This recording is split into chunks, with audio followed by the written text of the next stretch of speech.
Merci de votre présence. Le thème de cette journée, c'est de réfléchir sur les ruptures et comment nous, organismes mutualistes et coopératifs, nous pouvons le mieux possible y faire face. Tout d'abord, je pense qu'il est raisonnable de considérer que nous devons placer nos approches sous les auspices de la modestie. La modestie parce que, quelle que soit la fierté que nous avons de nos entreprises, nous ne sommes qu'une partie de ce que peut mobiliser la solution à toutes ces ruptures. Est-ce que j'ai besoin, au risque de vous lasser, de revenir sur ces nombreuses ruptures que nous rencontrons? Il se trouve qu'en ce moment, nous avons la situation d'avoir quelqu'un à la Maison-Blanche qui produit plusieurs fois par minute des séquences de rupture, parfois d'ailleurs avec lui-même. Donc l'imprévisibilité, l'impondérable, l'incertain, plus que jamais, en partie grâce à lui, règne dans notre monde.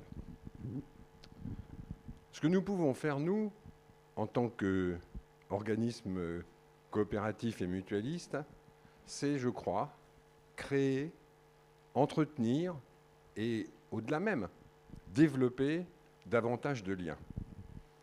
Je ferai, parce que c'est mon métier, un focus sur l'assurance et donc sur ce champ particulier de la solidarité qu'est la mutualisation. La solidarité est un concept très englobant, recouvrant beaucoup de notions, beaucoup d'aspects. La mutualisation a un spectre plus étroit, plus précis. En théorie, on a deux bornes. La borne la plus simple, qui est celle de l'individu, et la borne la plus rassemblée, qui est celle de la collectivité et de l'État. La mutualisation se promène dans les pays récemment occidentalisés entre ces deux pôles.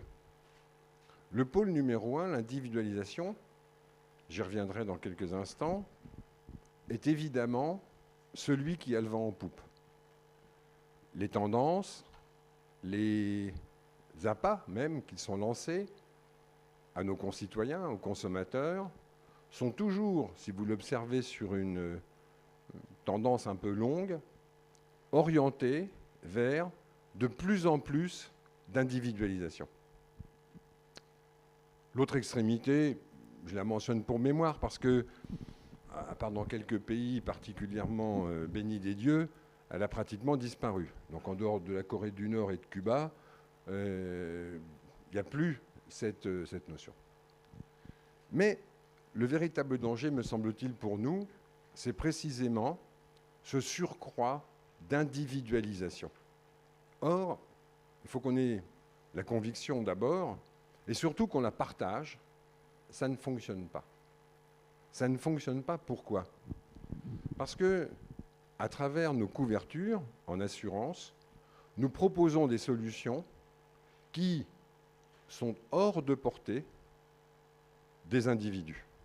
Sauf si vous êtes parmi ces happy few, propriétaires de fractions très importantes du capital de société, soit du CAC 40, soit du Dow Jones, mais tout le reste de la population n'y a pas accès. Donc, nous ne pouvons pas régler certains aspects à peine de délitement de notre société s'il n'y a pas un champ de mutualisation suffisant. Or, encore une fois, j'insiste sur ce point, les discours, les sirènes sont plutôt vers « je prends l'assurance à mon juste prix ». La difficulté est toute simple. Personne ne connaît ce juste prix. Personne ne connaît, notamment via les mécanismes de responsabilité civile, les conséquences des actes qui sont les siens et les dommages que cela pourra causer. Et donc, derrière, l'impossibilité d'y faire face. On a donc besoin de faire de la pédagogie, de faire comprendre ce qu'est la mutualisation et de montrer que ce partage, car c'en est un, ce partage d'une fraction généralement modeste du patrimoine permet ces mécanismes, ne laissant pas au bord de la route des personnes qui méritent incontestablement d'être incorporées à la société. Je ne dis pas simplement secourues, je dis incorporées à la société. Donc ce travail-là est un travail assez ingrat. J'en suis d'autant plus convaincu que, en tant qu'assureur, il m'arrive, je vous rassure, c'est très très rare, très très très rare, des lettres de réclamation. Je lis la stupeur sur vos visages. Que les assureurs puissent recevoir des lettres de réclamation vous laisse pantois. Vous avez raison. Mais mon expérience fait que j'en ai déjà reçu quelques-unes.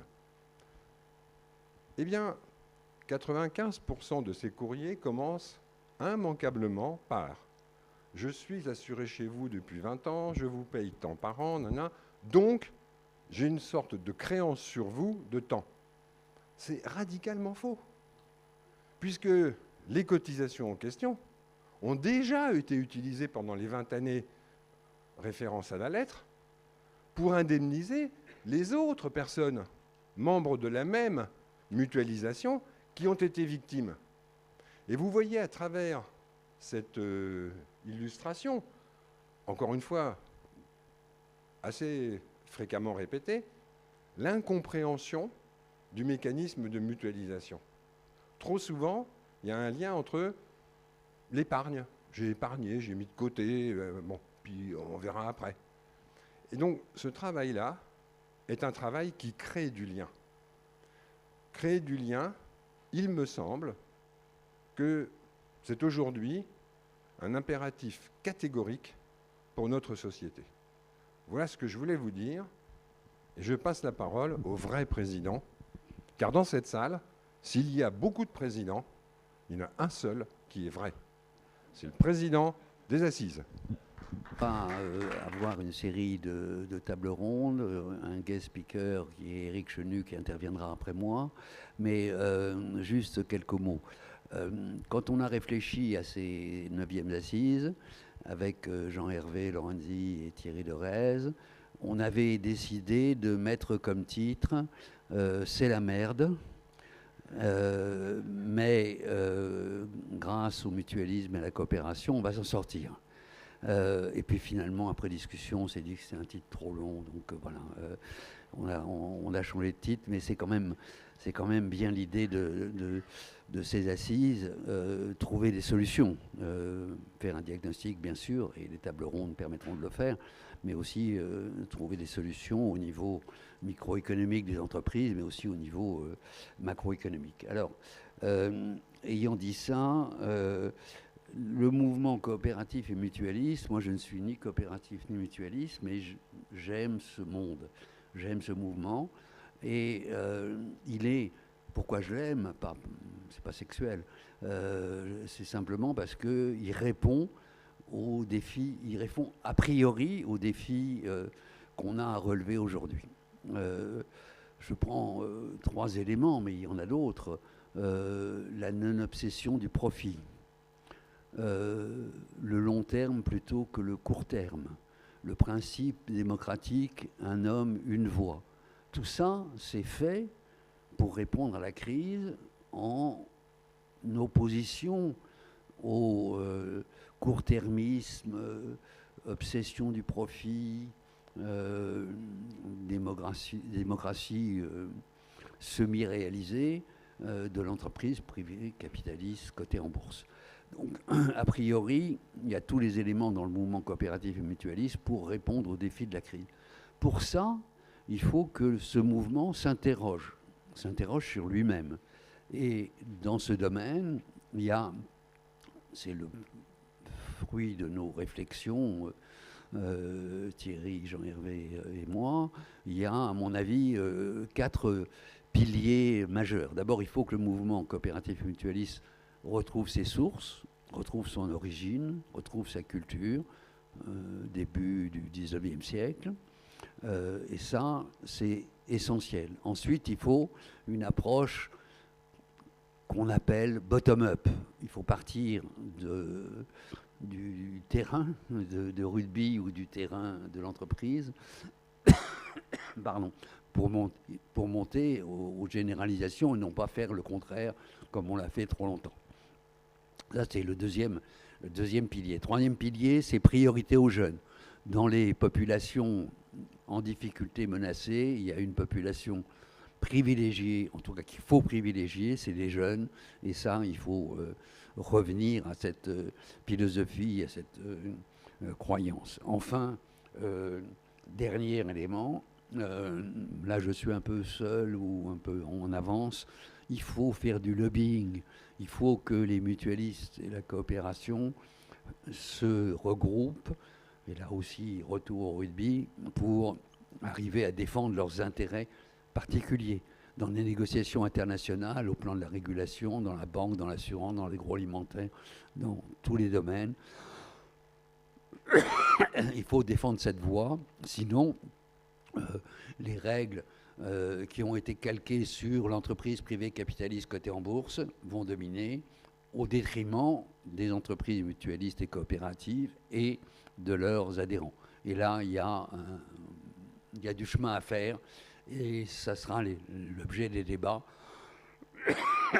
Pardon, l'objet des débats. Une solution, là aussi, je laisserai à Cédric la possibilité de le développer de manière plus concrète que moi. Une solution, c'est évidemment la solidarité. Et là, il y a évidemment beaucoup de progrès à faire. Juste un peu de pub avant de laisser la parole à Éric Chenu.